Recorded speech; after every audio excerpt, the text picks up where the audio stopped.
What is up, everybody? NCmotoRIDER here, and in this video I'm going to be replacing the clutch release oil seal in the DRZ400sm.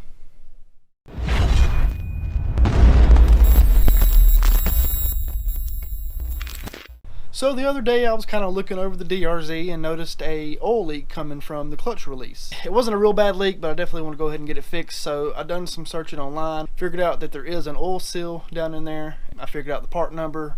I actually ordered one from eBay because it was actually going to be a whole lot cheaper than getting it from one of the OEM part sites. I'll definitely show you guys the part number. I'm pretty sure this same seal works for all model DRZs, even the E and S. Anyway, I'm going to get the camera set up and let's get started. So I wanted to make sure I showed you guys the actual seal. The seal is right there in the corner of the little bag, and then there's the part number from Suzuki. If you need one, that is the number you need. Okay, right here is where we'll be working. A few tools you'll need is an 8mm wrench or socket to get that bolt out so you can get the arm off of the shaft. There's then a Phillips head screw back there in the back. If you can see where my finger is right there, you have to take that off, and then there is a metal retaining clip that is actually covering the seal. Now, I did read online that some people have had to remove the starter motor to actually get to that screw back in there. I'm going to go ahead and try to get this arm off and then see if I can get that screw out.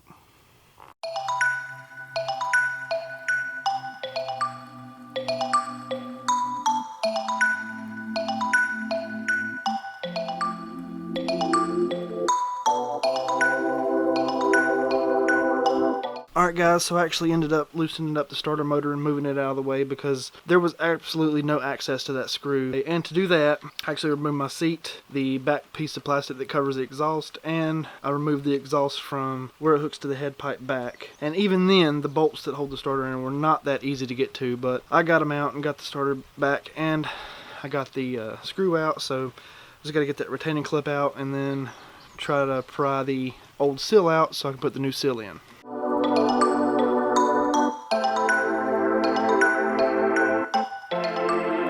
I also did destroy that little screw trying to get it out, so I'll be replacing it with something a whole lot better. Maybe an Allen bolt, or maybe an actual bolt like the one behind the shaft back here, something like that. So now I'm going to try to pry the seal out near the shaft right here. I want to try to avoid doing it over this way because it could damage the metal that the seal actually goes against, and then it won't seal very well at all. So, I mean, I guess you could pry over here, but be very, very careful. I'm going to try to do it from here. See if I can get it pried out of there.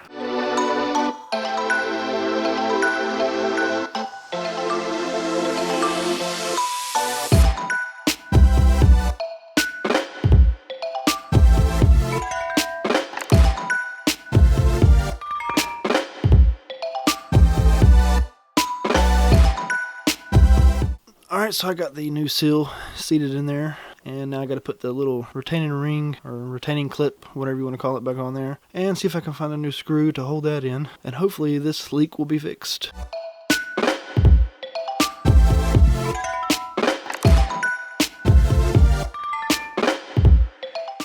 Alright guys, well, I got the arm back on, starter back in, exhaust and everything back on. So hopefully that'll stop that leak. And clutch seems to pull and work like it did before, so that should be good. Well, I hope you guys enjoyed this video. It wasn't a hard job. I guess the worst part was trying to get that screw out and then having to unbolt the starter and all that, but all in all, it wasn't too bad. Hopefully this video will help anybody else that's faced with having to replace that seal. If you guys like this video, give me a thumbs up. If you're not subscribed to the channel, go ahead and hit subscribe, and I'll see you guys in the next one.